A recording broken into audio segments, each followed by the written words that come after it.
Comenzamos con el segundo bloque del programa Tripalium del día de la fecha y continuamos con el arquitecto Arturo Maristani, director del Centro de Investigaciones Acústicas y Luminotécnicas de la Universidad Nacional de Córdoba. Arquitecto, siempre se habla del decibel, ¿no? Y digamos como para identificar la intensidad de un ruido, ¿qué es el decibel? El decibel en realidad es una magnitud relativa. Sirve para dar un parámetro o una valoración de lo que es la intensidad sonora. La intensidad sonora en realidad está relacionada con la potencia. La intensidad sonora se mide en vatios por metro cuadrado a valor absoluto. Ahora, el rango, la percepción del oído, la capacidad de percepción del oído tiene un rango bastante amplio en lo que hace a diferencias de presión o de potencia sonora en vatios, y la respuesta tampoco es lineal. La forma de tener una magnitud más amigable y manejable para esto es esta magnitud no magnitud, sino este valor relativo que es el decibel, que no es otra cosa que un parámetro que compara un determinado nivel de intensidad con respecto a un umbral. Para aclarar esto, los niveles son siempre referidos a algo. Cuando habla uno de un nivel, está referenciándolo a otra cosa. Bueno, nosotros en arquitectura, en construcción, referenciamos mucho los niveles de un edificio con respecto al cero del edificio. Es común referenciar las alturas a nivel topográfico contra una referencia que es el cero, que es el nivel del mar.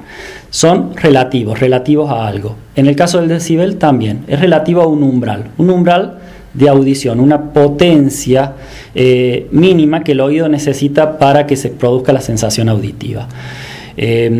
Eso anda en el orden de los 10 a la menos 12 vatios por metro cuadrado, que sería el umbral de audición para una frecuencia central de 1000 Hz. Es lo que se considera el 0 dB.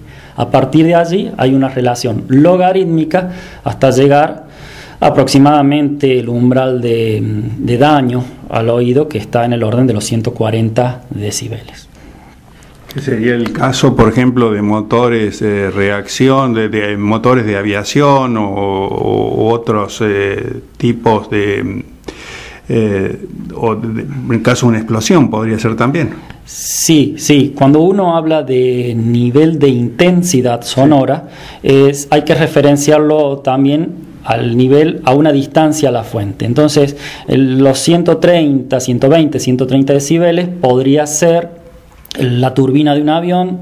A unos 30 metros de distancia de esa turbina está en el orden de los 130 decibeles, según el tipo de avión, según la parte ambiental del sector donde se esté midiendo, ¿no?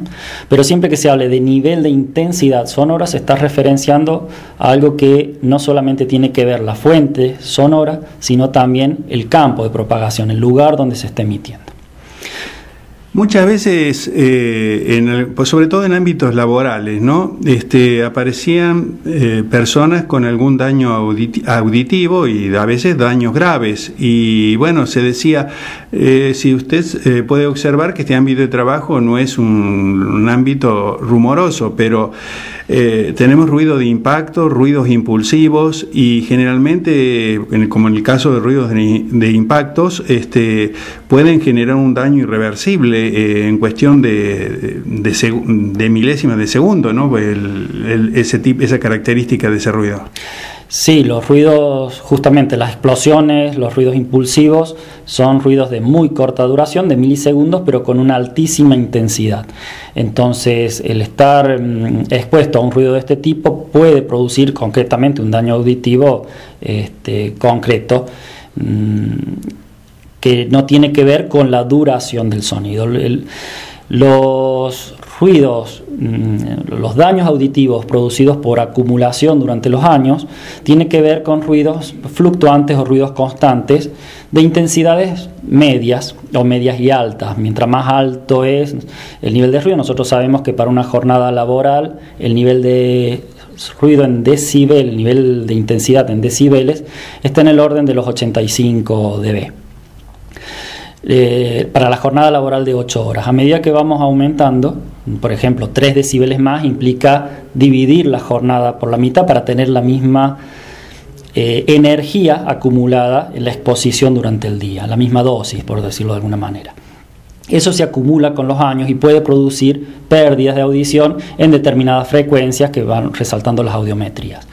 Ahora, el impulso es un sonido que si bien dura muy poco tiempo, son milisegundos, tiene niveles muy altos que pueden producir un daño físico concreto en el sistema auditivo, ¿no?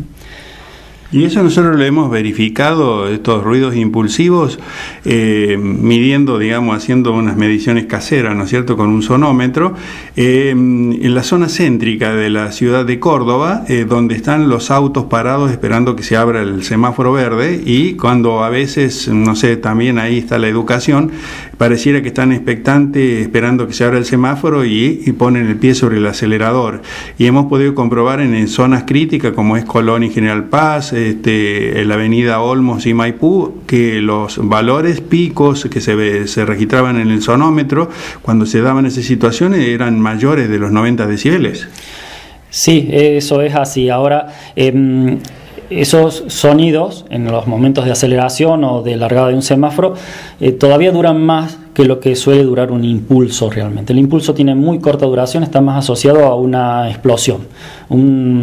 Un impulso simple, doméstico y no del todo nocivo es la explosión de un globo. Imaginemos esa misma situación llevado a una magnitud mucho más grande. Esos son los fenómenos que se dan más en el ruido industrial que en el ruido urbano, ¿no? Haciendo excepciones para fin de año con la parafernalia de cohetes y otras cosas. Exactamente, esos son ejemplos claros de ruidos urbanos impulsivos en una época del año, que aparte de los daños por quemadura, hay serios daños auditivos también por ese tipo de explosiones a fin de año, ¿no? Arquitecto, usted tiene que ver con el urbanismo. ¿Nos podría dar su opinión cómo deberían construirse las ciudades en este siglo XXI, o qué deberíamos hacer en estas ciudades que ya están construidas para mitigar por lo menos o atenuar todo esto que estamos sufriendo? Sí, son varias las acciones. La primera, en las ciudades hace falta, como no estamos hablando de ciudades nuevas que vayamos a fundar, habrá que evaluar qué es lo que existe. Hace falta un diagnóstico claro. Un diagnóstico implica evaluar las zonas productoras de ruido, las zonas receptoras, las zonas que necesitan calma. Estas zonas productoras de ruido, cuáles son las fuentes que lo producen, si es ruido industrial, esparcimiento comercial o solamente tránsito. Y a partir de allí hay estrategias concretas que hacer, que tienen que ver con la regulación del tránsito, la regulación del flujo vehicular en determinadas calles, el tránsito pesado, el alejamiento o la distancia de aeropuertos o zonas de mucha producción de ruido, sobre todo de baja frecuencia, como es el caso de los aeropuertos, alejado de zonas residenciales. La zonificación es una zonificación bastante especial desde el punto de vista acústico, no es como la zonificación de uso del suelo, que uno puede producir zonas residenciales o zonas comerciales aledañas. En el caso del ruido, si hay zonas que son necesarias de mantener en calma y otras productoras, existe la necesidad de la distancia, de los gradientes espaciales entre una zona productora de ruido y una zona de calma. En localizaciones como el caso de Carlos Paz también es importante la relación que existe entre las zonas urbanas productoras de ruido y las zonas naturales protegidas colindantes, por ejemplo, que de hecho en ese sentido también hay algunos estudios, algunos trabajos de lo que significa el ruido, no solamente como contaminante a las personas, sino como contaminante a la fauna, ¿no? Entonces una zona natural protegida también debería estar protegida del ruido. Si, digamos, esta es una problemática que no solamente ataña a gobiernos, sino también al Estado, donde estamos los ciudadanos. Y, digamos, si algún ciudadano o alguna empresa o algún gobierno tiene un problema particular, especial, o un problema que abarca toda una ciudad o una comuna para analizar, ¿puede recurrir al CIAL? Sí, seguro. El CIAL, una de las acciones que tiene es la transferencia técnica, pero también las tareas de extensión, y en eso es común los convenios con municipios, con organismos oficiales, para abordar estas problemáticas de una o de otra forma, o como transferencia técnica o como capacitación. Eso no hay ningún inconveniente. Nosotros vamos a subir la información del CIAL a la página del Tripalium, del programa radial, pero una forma de comunicarse, por ejemplo, vía telefónica, ¿dónde se encuentra primero el CIAL y cuáles serían las vías de comunicación? El CIAL se encuentra en el predio de la universidad, en Ciudad Universitaria, en Córdoba. La ubicación es, como localización física, se identifica como frente a Pabellón España, dentro del CIAL. Dentro de la Ciudad Universitaria, perdón. Los teléfonos nuestros son 433-3037 y 433-4158. Y el mail, porque lo que estamos leyendo acá es cial@faudi.unc de Universidad Nacional de Córdoba.edu.ar. Arquitecto, ¿qué otra cosa podría agregar para cerrar ya esta entrevista a la cual le agradecemos? Primero, agradecer este acercamiento, porque la verdad que es un tema que nos llega muy de cerca, y como institución nos hemos dado cuenta que la difusión de la problemática de la contaminación acústica ambiental es prioritario para, en el mediano plazo, poder empezar a solucionarlo como problemática.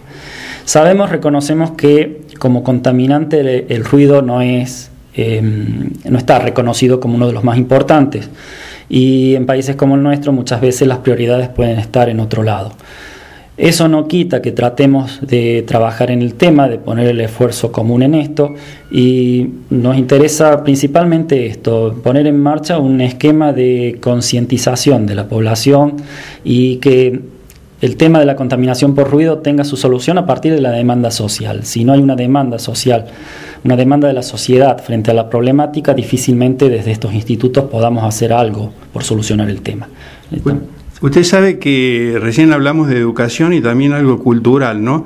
Y uno que ha estado en la escuela media, siendo profesor de escuela media, escuchaba a los chicos, ¿no? Y hablar como de una especie de cultura del ruido, que si no te metías en el ruido no disfrutabas de verdad, digamos, en la vida, ¿no? O sea, lo incluían el ruido como algo gratificante, y no sé, esa era la percepción que tenía uno, y muchas veces uno trató de, digamos, de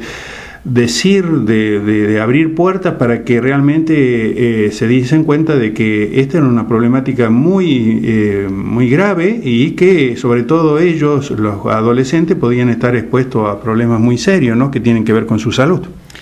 Así es, está asociado el ruido a lo que decíamos al comienzo, al desarrollo tecnológico, está relacionado a la diversión, muchas veces, en muchos aspectos, la inclusión social de ciertos grupos sociales está relacionado con el ruido. Somos de por sí una sociedad, la sociedad latinoamericana en general, una sociedad muy ruidosa. Los escapes libres, hay como un sinónimo de poder a partir del ruido. Si produzco mucho ruido, tengo más capacidad para desarrollar algo, sea tecnológico, sea en diversión, sea en lo que sea. Hay que empezar, insisto, a generar conciencia sobre esto, y eso va desde la formación, desde los primeros niveles en la educación, y el Estado obviamente tiene mucho que ver en esto, en generar este tipo de campañas. Arquitecto Arturo Maristany, director del CIAL, le agradecemos infinitamente este aporte que ha hecho hacia la Fundación, y cuente con nosotros para todo tipo de divulgación que tengan que hacer. Bien, muchas gracias, yo les agradezco mucho haberme convocado, la verdad que es valioso poder hacer este tipo de cosas. Muchas gracias. Gracias a ustedes.